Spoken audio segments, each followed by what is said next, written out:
धृतराष्ट्र की जो धर्मपत्नी थी, क्या नाम था उसका? गांधारी। धृतराष्ट्र की धर्मपत्नी गांधारी। अब गांधारी धर्मपत्नी थी? अरे बोलो तो। नहीं थी। क्यों नहीं थी? क्योंकि पति के आंख नहीं थे। तो गांधारी ने क्या करा? आंख पे पट्टी बांध ली। इसको धर्मपत्नी कहते हैं। धर्मपत्नी का लक्षण है पति आंख से देख नहीं सकता, पत्नी अपनी आंख से देखकर पूरे भगवान के मंदिर का दर्शन करा दे।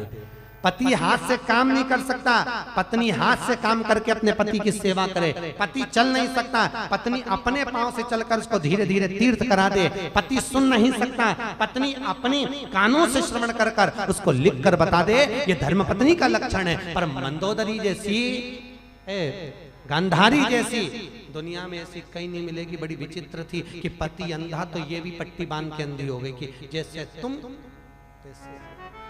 अब घर में एक ही तो भारी पड़ रहा था, दूसरी ओर हो।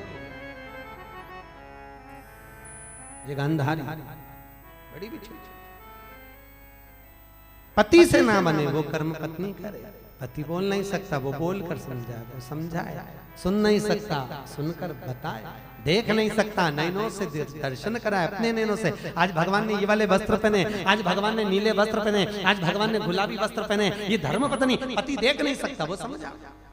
चंचुला जो थी वो धर्मपत्नी तो थी, पर पति के साथ में रहती रहती जैसा बिंदुक था वैसी हो। अब बिंदुक कैसा? बिंदुक पहले तो सही साथ चलता रहा, भगवत स्मरण चलता रहा, भजन चलता रहा, रहता है। जब नई नवेली बहू आती है ना तो बहुत अच्छा, सवेरे जल्दी 5:30 बजे जग भी जाती है, काम भी कर लेती है, इतना पल्लू भी धर लेती है। नई आई तब, मैं पुरानी होने की बात नहीं बोल रहा हूँ, मैं नई आई है तब की बोल रहा हूँ। तब तो इतना पल्लू भी रख लेगी, थोड़ा 5:30 बजे उठ भी जाएगी और धीरे धीरे धीरे धीरे बस 6 महीना 8 महीना साल भर निकला। उसके बाद मैं नहीं बोलूं तो अच्छा है, नहीं बोलूं तो अच्छा। साल। कितनी सुंदर बात कही महाभारत में। भीष्म पितामह ने अर्जुन को समझाया भोजन का लक्षण।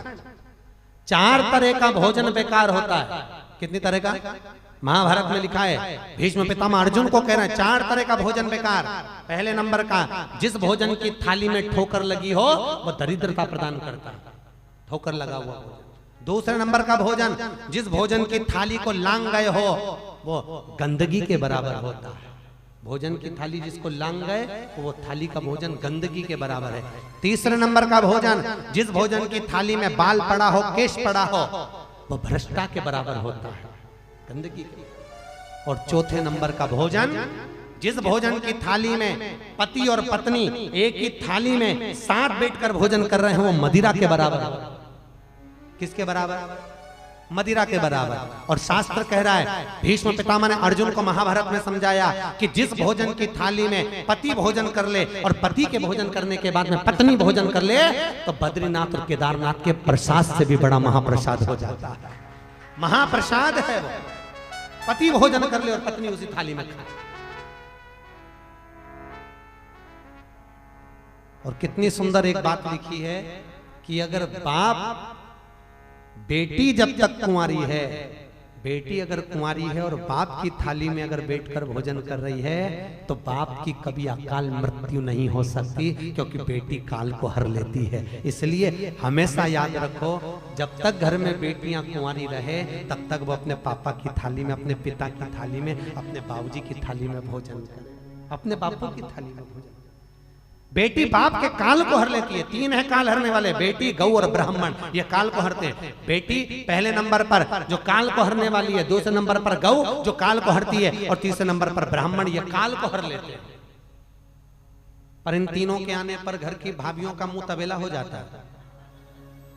बेटी घर में आ जाए तो भाभियों का मुंह फूल जाए, वापिस आ गई, अम्मा पे चौकीदारी बढ़ जाएगी, कहीं अम्मा कुछ निकाल के नहीं दे दे। जब तक ननन घर में रहेगी तब तक भाभियों की चौकीदारी रहेगी। जीजी तू उधर देख, देवरानी इधर देखे, जेठानी उधर देखे, और छोरा छोरी को पीछे छोड़ दिया कि बुआ जी पे ध्यान रखना, क्या अम्मा दे रही बता देना। अम्मा क्या दे रही है वो बता। तो छोरा छोरियन में दिन भर लगे रहते हैं इधर उधर, क्या दे रही है क्या दे रही है। दिशा टीवी पर प्रसारण संबंधी जानकारी के लिए संपर्क करें 9560797788 9560797722 8130969977। धर्म संस्कार से जुड़ी अन्य जानकारी के लिए हमारे चैनल को सब्सक्राइब करना ना भूलें।